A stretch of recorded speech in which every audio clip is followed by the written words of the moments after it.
Atos capítulo 4, verso 36. José, a quem os apóstolos deram o sobrenome de Barnabé, que quer dizer filho de exortação, levita, natural de Chipre, como tivesse um campo, vendendo-o, trouxe o preço e o depositou aos pés dos apóstolos. Capítulo 11, verso 19.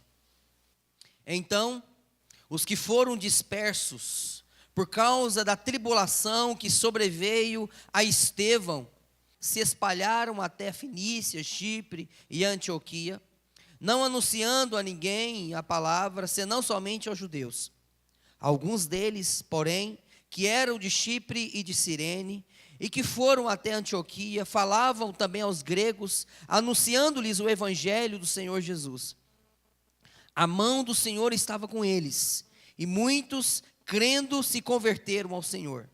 A notícia a respeito deles chegou aos ouvidos da igreja que estava em Jerusalém, e enviaram Barnabé até Antioquia. Tendo ele chegado e vendo a graça de Deus, alegrou-se e exortava a todos que, com firmeza de coração, permanecessem no Senhor. Porque era um homem bom, cheio do Espírito Santo de fé, e muita gente se uniu ao Senhor. E partiu Barnabé para Tarso, à procura de Saulo. Tendo-o encontrado, levou-o para Antioquia, e por todo um ano se reuniram naquela igreja e ensinaram numerosa multidão. Em Antioquia foram os discípulos pela primeira vez chamados cristãos. Amém? Queridos, nós intitulamos a nossa mensagem como o tema: o perfil do cristão ideal. O perfil do cristão ideal. O que é ser cristão? O que é ser cristão para você? Qual a definição que você tem de um cristão? Nós estamos vivendo, queridos, uma época que não se define, pelo menos em um contexto, pelo menos na compreensão de muitos, não pelas Escrituras, porque as Escrituras definem muito bem quem é um cristão. Mas na concepção, entendimento de muitos homens e mulheres, a visão e o entendimento de cristão talvez não seja muito bom. Quando se fala de igreja evangélica, dá sinônimo à riqueza, a dinheiro, a patrimônio, a dízimo, a oferta. A compreensão que as pessoas têm de cristão, e talvez para muitos o exemplo de pessoas que deveriam dar bom testemunho, talvez no seu histórico de vida, e as pessoas que passaram por você no decorrer da sua vida, talvez alguém te deixou marcas escuras, um mau exemplo.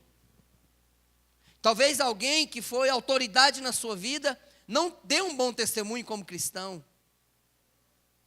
Talvez até mesmo alguém que se intitulava pastor, talvez que até fosse pastor, mas deu um mau testemunho para você.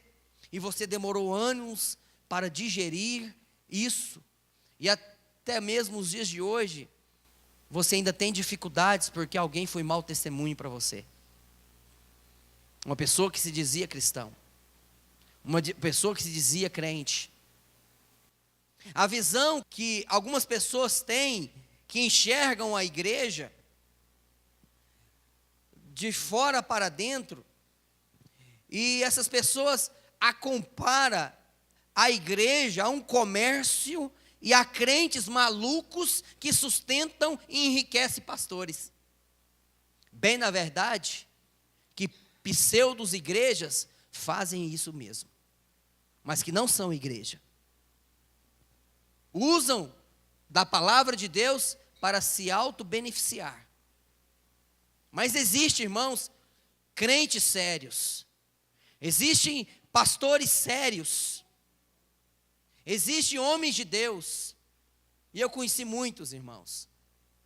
Já convivi com homens sérios, mulheres sérias, que levam a sério a vida cristã, com temor e tremor diante do Senhor. Tem aquelas pessoas que frequentam a igreja todos os dias, e muitos destes seguem as doutrinas da igreja, creem nas Escrituras, muitas vezes até ocupam cargos de destaque na igreja, mas poucos conhecem sobre a verdadeira essência do Evangelho. Pessoas que, embora seguem a Bíblia, mas não a compreendem bem e nem entendem o objetivo de ter uma vida cristã. São pessoas que não conhecem o verdadeiro motivo do Evangelho e desconhecem a razão da morte e sacrifício de Jesus na cruz. Hoje, queridos irmãos, precisamos pregar o evangelho cristocêntrico, o evangelho puro e real, autêntico a evangélicos. Ser evangélico hoje, irmãos, não denomina ele como cristão.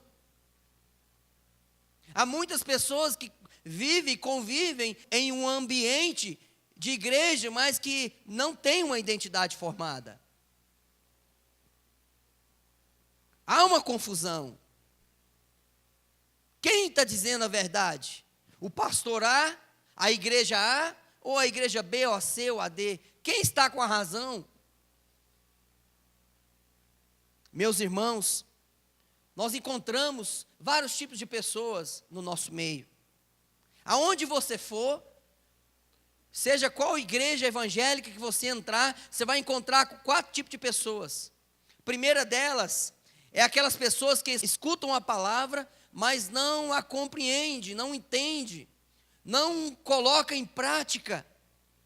Pessoas que ouvem a palavra, que escuta sobre a verdade, que deve abandonar os pecados, arrepender dos pecados, crer no Senhor Jesus, ser batizados em nome do Pai, do Filho e do Espírito Santo. Pessoas que ouviram isso e ouvem isso todos os domingos, mas não se posicionam. Pessoas que não colocam a sua vida no altar do Senhor e diz: Senhor, a partir de hoje eu vou te obedecer. Há pessoas que se deleitam nas Escrituras, mas não compreendem, irmãos, não põem em prática. Ouve, mas continua na sua prática de pecado, continua nas suas paixões, continua nos seus adultérios, continua crendo em outros ídolos, em outros deuses. Pessoas ainda, querido, que estão ouvindo, mas não se posicionam, que escutam. Segundo tipo de pessoas que a gente encontra na igreja, de cristãos ou que se denomina cristãos, são pessoas alegres, mas de uma alegria temporária. Pessoas que frequentam a igreja como turista. Há pessoas aqui nesta noite que estão sentadas em algum lugar, em algum banco aqui nessa noite, que já teve experiências tremendas com Deus. Tem uma missão que Deus colocou no seu coração, mas não quer compromisso. Pessoas que tiveram experiência grandes com Deus, com ministérios, com lideranças, em outra denominação, em outra igreja, em outra cidade, mas que estão aqui frequentando caladinho, escondido, só ouvindo, só cumprindo a responsabilidade de congregar, de trazer os filhos, dizimar e ofertar, mas não querem trabalhar, não querem compromisso. Pessoas que passam, mas que depois vai para outra igreja cumprir outra temporada. E assim sucessivamente. Há pessoas, Outro tipo de cristão que encontramos são aquelas pessoas que são capazes, têm enormes talentos, grandes talentos, pessoas com qualidades maravilhosas, mas que não têm tempo para Deus. Pessoas extremamente desocupadas, pessoas extremamente atarefadas, mas quando se diz a respeito da obra, da responsabilidade com Deus, não tenho tempo. Pastor, eu queria muito, mas eu não consigo, não tenho tempo. Sou uma pessoa ocupada, cuido de muitas pessoas, cuido de um departamento que faz gestão de muitas pessoas, eu não tenho tempo, pastor. Um dia eu vou ter, um dia eu vou me organizar, mas hoje eu não posso. Aquele tipo de pessoa na igreja que frutifica. Há servos, há pessoas firmes, comprometidas com o evangelho, pessoas que trabalham, que levantam a madrugada, que intercede, que o Senhor fala com ele em sonho, ele acorda alta madrugada, cansado, às vezes passando mal, com dificuldade, mas o Senhor levanta essa pessoa de madrugada. Senhor, por que você está me levantando? Estou te levantando para você orar. Ora, aí lá na intercessão Deus compartilha, às vezes fala em sonho, dá visão, e a pessoa chora, clama, intercede por alguém, que às vezes a pessoa jamais vai saber, somente na eternidade. Há pessoas comprometidas, há pessoas, meus irmãos, comprometidas. Em Atos capítulo 5, a gente encontra também um tipo de crente que serve a Deus, que frequenta a igreja de Jesus, que até mesmo contribui, dá o dízimo. Há pessoas no meio, queridos, que fazem coisas, às vezes até extraordinárias, mas que na verdade, meus irmãos, o coração está distante. Esse casal, do capítulo 5, citado justamente por Lucas, a partir do versículo 37 do capítulo 4, ele fala nos dois últimos versículos do capítulo 4, o exemplo de Barnabé, mas logo após o versículo 1 do capítulo 5, ele cita Ananias e Safira. Ananias e Safira. Você pode acompanhar comigo aí no capítulo 5. Entretanto, certo homem chamado Ananias, com sua mulher Safira, vendeu uma propriedade, mas em acordo com a sua mulher, reteve parte do preço e, levando o restante, depositou-o aos pés dos apóstolos. Então disse Pedro no versículo 3: Ananias, por que encheu Satanás teu coração, para que mentisses ao Espírito Santo, reservando parte do valor do campo? Conservando-o, porventura não seria teu? E vendido não estaria em teu poder? Como, pois, assentaste no coração esse desígnio? Não mentiste aos homens, mas a Deus.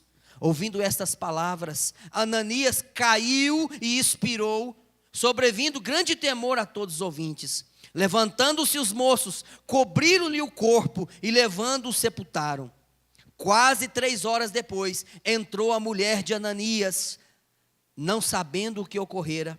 Então Pedro, dirigindo-se a ela, perguntou-lhe: Dize-me, vendeste portanto aquela terra? Ela respondeu: Sim, portanto. Tornou-lhe Pedro: Por que entrastes em acordo para tentar o Espírito do Senhor? Eis aí à porta os pés dos que sepultaram teu marido, e eles também te levarão. No mesmo instante, caiu ela aos pés de Pedro e expirou. Entrando, os moços acharam-na morta e, levando-a, sepultaram-na junto do marido. Vida cristã, meus irmãos, é uma vida séria. Ser cristão não é meio termo. Não existe meio cristão. Bem verdade que existe no nosso meio, assim como eu, pessoas que estão dia após dia, de glória em glória, sendo lapidado, restaurado, em direção, mas o que faz a diferença é o posicionamento, e o coração, e a motivação do coração. George MacDonald, um escritor, poeta, pastor no século XIX, nasceu em 1834, morreu em 1905. Deixou vários livros escritos. Ele deixou uma frase do seu legado, queridos, que fala até os dias de hoje. George MacDonald, ele disse o seguinte: metade da infidelidade do mundo decorre da tentativa de ser. Jesus, meus irmãos, chamou isso de hipocrisia, que significa simplesmente usar uma máscara e desempenhar um papel como ator. Vida cristã, altar de Jesus, irmãos. Servir a Deus não é novela, não é temporada da Netflix. Vida cristã, meus irmãos, é uma vida séria, de responsabilidade, de integridade na presença de Deus. Fazer missão, meus irmãos, requer de nós um posicionamento ideal como cristão. Igreja de Jesus. Jesus, ele bateu nessa tecla do título hipocrisia. Meus irmãos, Jesus te chama nessa noite para um posicionamento. Jesus chama você para um posicionamento. Pastor, mas eu tenho tantas falhas. Pastor, eu tenho tanta dificuldade. Meu irmão, se posiciona. Fala com teu Deus: Senhor, eu não tenho força, mas me dá força. Eu quero trilhar o caminho do Senhor. É Ele que vai te encorajar. É o próprio Espírito Santo, o mesmo Espírito Santo que estava sobre Barnabé, vai cair sobre a tua vida. É o mesmo Deus de ontem, é o mesmo Deus de hoje, é o mesmo Deus de amanhã que vai operar sobre você, querido. Quem foi esse homem chamado José? Natural de Chipre, levita, o qual os apóstolos deram um apelido para ele. Esse homem era tão sério, esse homem, querido, tinha uma vida reta e íntegra na presença de Deus, que os apóstolos chamaram ele de Barnabé. Essa palavra vem do grego, querido, pronuncia ios parakletos, que significa consolador, encorajador, exortador, levita. Esse homem, levita, natural, nasceu levita, meus irmãos. Um levita, ele não se tornava levita, ele nascia levita. Segundo a lei de Moisés, lá na divisão das terras, das tribos, segundo a lei de Moisés, Josué dividindo as tribos, as 12 tribos, quando chegou na tribo dos levitas, olha, vocês não podem, e eles já sabiam, que eles não poderiam possuir campos e terras. Os levitas moravam nas tribos, em lugares, para serviço ao Senhor, da casa do Senhor. E Barnabé tinha terra. Então, Barnabé, antes de encontrar Jesus, Barnabé, então, estava exercendo o papel que não podia, segundo a lei de Moisés. Havia naquele período, com certeza, sacerdotes, como a Bíblia mostra, sacerdotes hipócritas, não cumpria e não pregava a lei de Moisés de acordo. E Barnabé tinha um patrimônio, mas quando Barnabé encontra com Jesus, o Cristo ressurreto, o Cristo ressuscitado, Barnabé vende a sua propriedade, aquele campo, conserta o seu altar e deposita tudo aos pés dos apóstolos. É apresentado a nós aqui nessa leitura, queridos irmãos, através da vida de José Barnabé. Ele nos apresenta aqui esse texto, alguns pontos, vários motivos. O primeiro deles é que, em primeiro lugar, o exemplo de Barnabé, que Barnabé era um contribuinte generoso e um ótimo exemplo do que Lucas estava descrevendo. Por que Lucas escreve isso aqui, meus irmãos?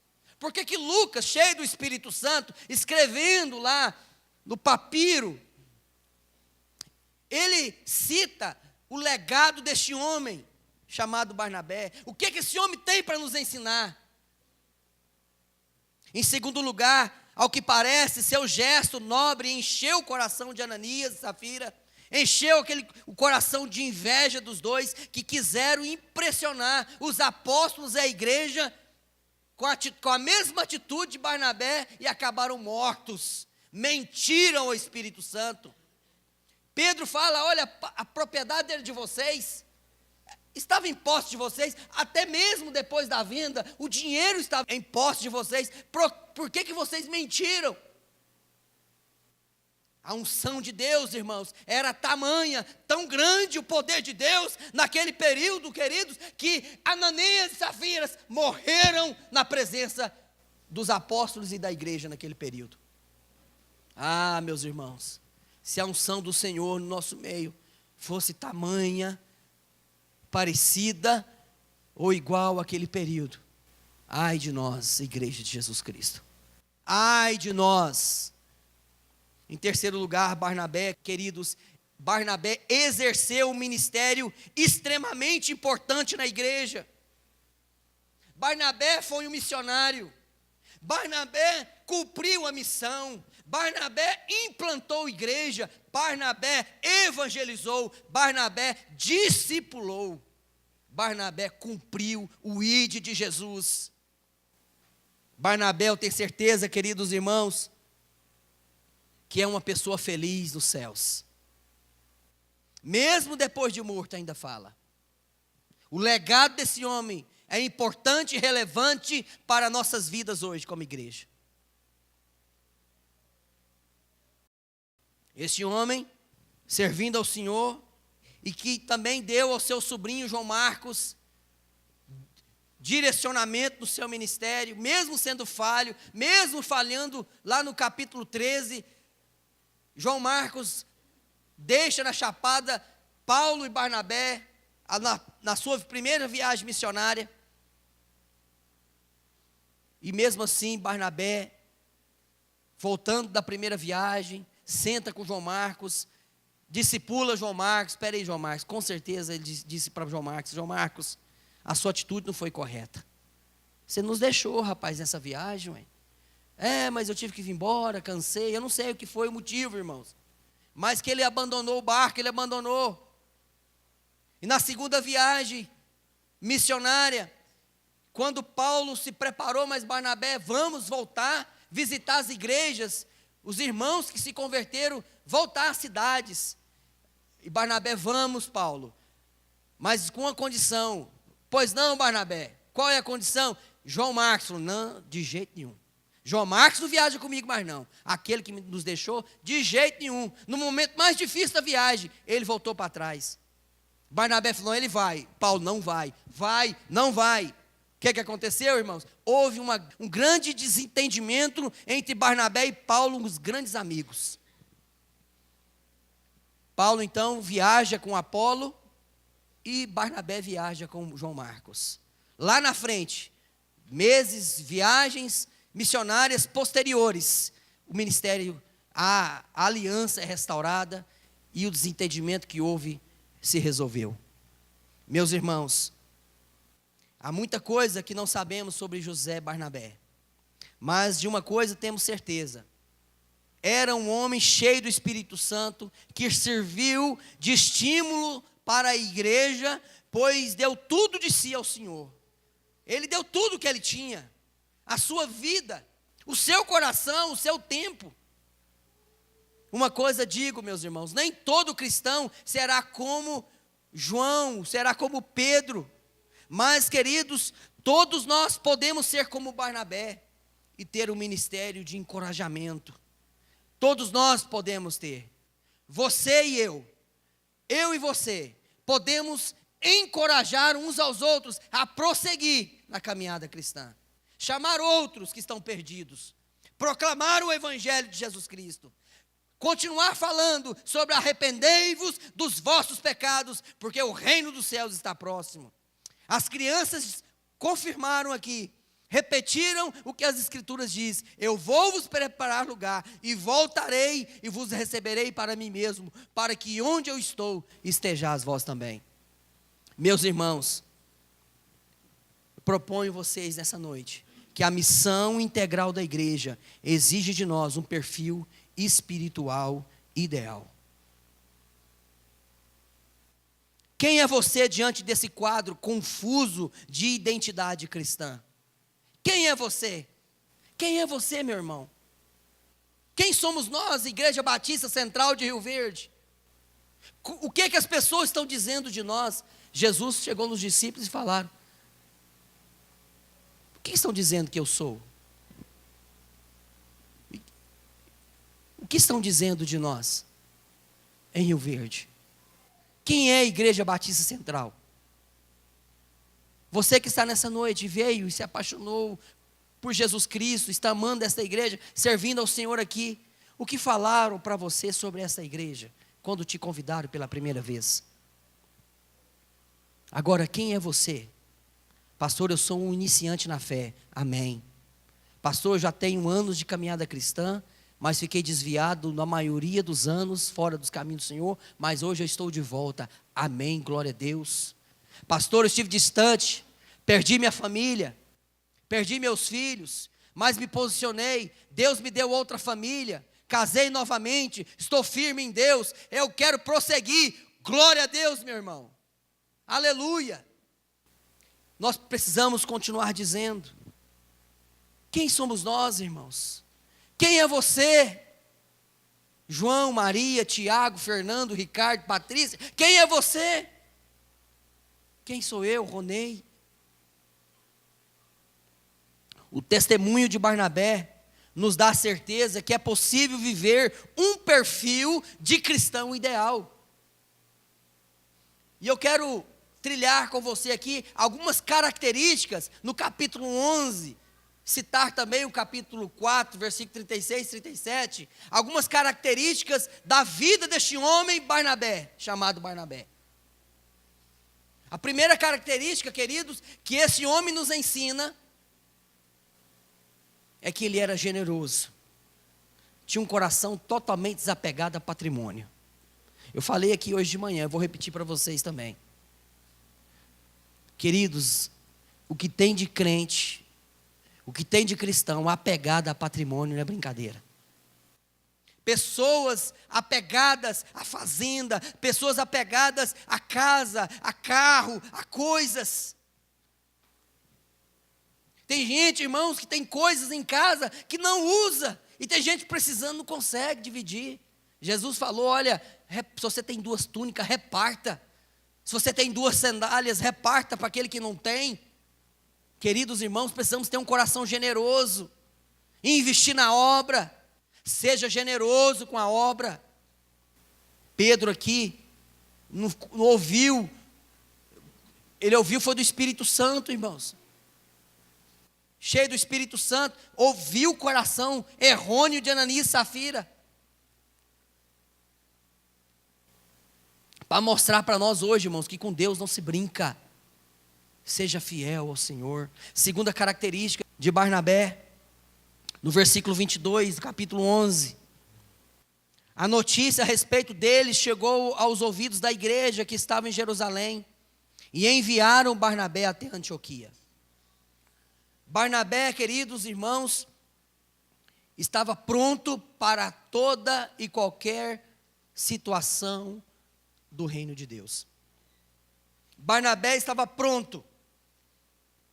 Os apóstolos, ouvindo o mover do Espírito Santo naquela região, os apóstolos, quando pensou em alguém para enviar aquela igreja, aquele povo, aquele foco de avivamento, Pedro disseram: enviemos Barnabé. Barnabé disse: eis-me aqui, envia-me a mim. Pronto. Um cristão ideal precisa estar pronto para qualquer situação. Temos muita coisa a fazer, irmãos. Igrejas a implantar. Pastor Antônio, o sonho dele é abrir em Acreúna, em Jataí, em Mineiros, Quirinópolis, Montevidéu. Cadê os obreiros, os Barnabés do Senhor? Para de se esconder de trás do balcão. Para de se esconder atrás do seu serviço. Se o Senhor já te chamou, querido, se posicione.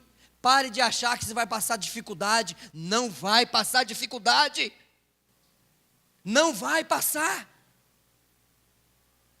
Pode ter dificuldade, mas Deus honra. Deus honra um servo dele. Seja como Barnabé, um cristão ideal que cumpre o serviço. Terceira característica é que Barnabé, chegando lá, queridos, ele viu graça. Barnabé viu a graça do Senhor sobre aquele povo. Barnabé, querido, era um homem que conhecia as Escrituras.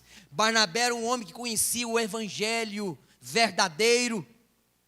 Ele percebeu a graça do Senhor sobre aquele povo. Um cristão ideal, ele conhece o que é a graça. Ele conhece o Evangelho. Ele conhece. Quarta característica de um cristão ideal, no versículo 23, que ele se alegrou e exortou aquele povo. Barnabé cumpriu o seu ministério. Barnabé alegrou-se e exortava. O seu próprio nome, querido, é filho da exortação. Barnabé pregava o que lhe era próprio, da sua característica. Barnabé cumpriu o seu ministério. Um cristão ideal cumpre cabalmente o seu ministério. Paulo, escrevendo a Timóteo, ele fala: Timóteo, cumpre cabalmente o teu ministério. Timóteo, seja um obreiro aprovado, que não tenha que se envergonhar das Escrituras, com as suas atitudes, com a sua vida familiar. Torna-te padrão dos fiéis. Quinta característica de Barnabé, no versículo 24, a parte A. Diz o texto: porque era um homem bom. A bondade, queridos, é uma característica de um cristão ideal, é que ele tem o fruto do Espírito. Em Gálatas capítulo 5, versículo 23, nos diz que o fruto do Espírito é bondade. Precisamos ter um coração bom. Barnabé tinha um coração bom. Isso é característica de um cristão ideal.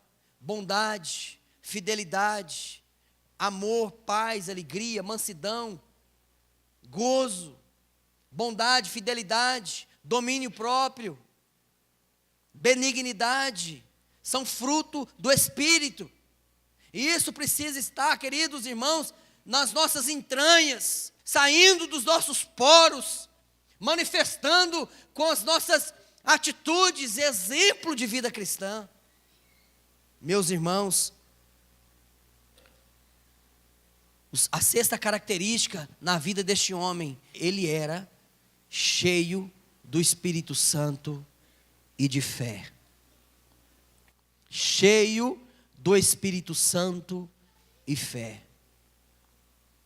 Eu não sei qual é um dos seus objetivos de oração quando você está sós com Deus, quando você está orando, se você ora para o Senhor pedindo enchimento do Espírito e fé sobre a tua vida. Se você não orava assim, ore a partir de hoje. Paulo fala: enchei-vos do Espírito. Enchei-vos do Espírito. Ninguém, querido, começa cheio. Você começa vazio. Você vem para a igreja vazio. Você vem para a igreja com sede. Aí Jesus derrama água, porque Ele é a fonte da água viva. Você bebe água de Jesus. Mata a sua sede. Come do pão que é Jesus. Se alimenta de Jesus. Crê em Jesus. Começa a caminhar com Jesus. Agora, querido, você precisa se encher do Espírito, da graça de Deus, da identidade de Jesus, prosseguir, se tornar um crente ideal, querido. Esse é o propósito de Deus para as nossas vidas. Sétima, 11, versículo 25. Barnabé ia atrás dos excluídos. Após ele visitar aquela igreja, Barnabé então, queridos, vai atrás de Paulo até o encontrar. Porque Paulo, meus irmãos, era um crente recém-convertido. Paulo se chamava Saulo, perseguidor da igreja, assassino de cristãos. Saulo de Tarso, temido pela igreja. Todos os cristãos tinham medo de Saulo, porque a sua fama era de assassino. Versículos anteriores aqui fala que após os que foram dispersos por causa da tribulação que sobreveio a Estevão, o primeiro mártir da igreja, assassinado em praça pública, o qual Saulo estava presente, cúmplice da morte de Estevão, porque tinha ordem dos sacerdotes, do próprio governo, com autorização de encontrar os cristãos e matarem. A fama de Saulo. Barnabé então, tendo o coração bom, um homem que cumpriu a sua missão, Barnabé então vai atrás de Paulo até o encontrar. Quando encontra Paulo, fala: peraí, Paulo, você precisa seguir alguns processos, você precisa se apresentar aos apóstolos.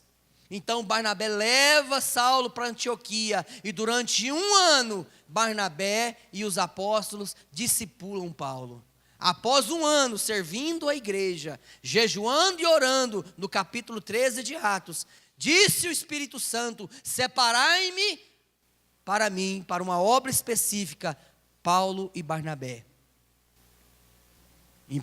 E os pastores e presbíteros, impondo as mãos sobre eles, enviaram então eles para a primeira viagem missionária. Depois você lê lá, Atos 13. Queridos irmãos, ele cumpriu a sua missão. A 8ª característica de um cristão ideal, como exemplo para nós, Barnabé. 11:26, versículo A. Ele conduzia as pessoas a uma direção certa. Tendo encontrado, levou para Antioquia. Barnabé, um cristão ideal, querido, ele gera identidade. Um cristão ideal, ele se torna exemplo para outros. As pessoas olham para um cristão ideal e dizem assim: olha, eu quero ser como você. Eu olho para o pastor Antônio, ele para mim é uma referência. Uma referência para me seguir. Um homem temente, responsável, amante da palavra, amante do Senhor, um homem de oração, é um exemplo para mim. Precisamos ter exemplos, irmãos, de vida cristã. Barnabé, ele deu direção a Paulo, dava direção às pessoas. 9ª e penúltima característica. Barnabé, querido, ele cumpriu o ID do Senhor. Ele foi um evangelizador. Ele foi um discipulador. Barnabé, queridos irmãos, no versículo 26, parte B. E por todo 1 ano, se reuniram naquela igreja e ensinaram numerosa multidão. Ensinar, irmãos, é ministério de ensino, é ministério de evangelização, é ministério de discipulado. Ele evangelizou e discipulou muitas pessoas. Um cristão ideal precisa evangelizar e discipular. O que você tem feito? O que você tem feito? Você só tem vindo à igreja? Isso é muito importante. É muito importante estar na igreja, mas é mais importante ser igreja. 10ª e última característica de Barnabé, versículo 26, parte C. Em Antioquia foram os discípulos pela primeira vez chamados cristãos. Um crente ideal, um cristão ideal, ele soma, ele aglomera, ele faz, queridos irmãos, para que uma comunidade se torne referência. Barnabé foi tão referência, queridos, e ele foi tão importante para a igreja primitiva, que através do seu testemunho, ele somou, junto com os irmãos, crentes ideais, cristãos daquela época, que a partir desse momento aqui, no capítulo 11, nesse texto, queridos irmãos, nos diz que a partir desse momento, em Antioquia, foram os discípulos, pela primeira vez, chamados cristãos. Pela primeira vez. As pessoas te chamam de cristãos? As pessoas te chamam de cristã? O seu passado não importa, irmãos. O seu passado, a vida que você levava errada no passado, ela vai agora só ser um testemunho do que Deus fez na sua vida. Mas você precisa ser conhecido como cristão. Você agora precisa ser chamado como o Pedro cristão, o Ronei cristão, o João cristão, a Maria cristã, Teresa cristã. Olha, ali vai um servo de Deus, ali vai um homem de Deus. O seu legado seja um exemplo, para que o seu nome, que a sua vida, seu exemplo de vida cristã, fique registrados em atas de uma igreja. Você quer conhecer a história de alguém, queridos? Se ele serviu a Deus ou não? Não está na Bíblia, mas pega uma igreja centenária, vai lá nas atas antigas, começa a ver sobre a vida daqueles que passaram por aquela igreja. Se não está registrado lá, fulano, líder do ministério tal, fulano, pastor, fulano, se tornou pastor, se tornou diácono, serviu por 30 anos, 25 anos, 40 anos, 50 anos numa igreja. O legado que ele deixou foi que os seus netos, bisnetos e tataranetos, servos, pastores, missionários, servos do Senhor, médicos, enfermeiros, servos do Senhor. Irmãos, vivemos uma geração, concluo nessa noite, em uma época que precisamos ser exemplos de vida cristã, cristãos ideais, que manifeste o poder de Deus, que transmite a glória de Deus, que possamos fazer diferença em uma geração doente, em uma geração de uma igreja doente, sem identidade, sem referência. Torna-te um cristão ideal. Fique de pé em nome de Jesus.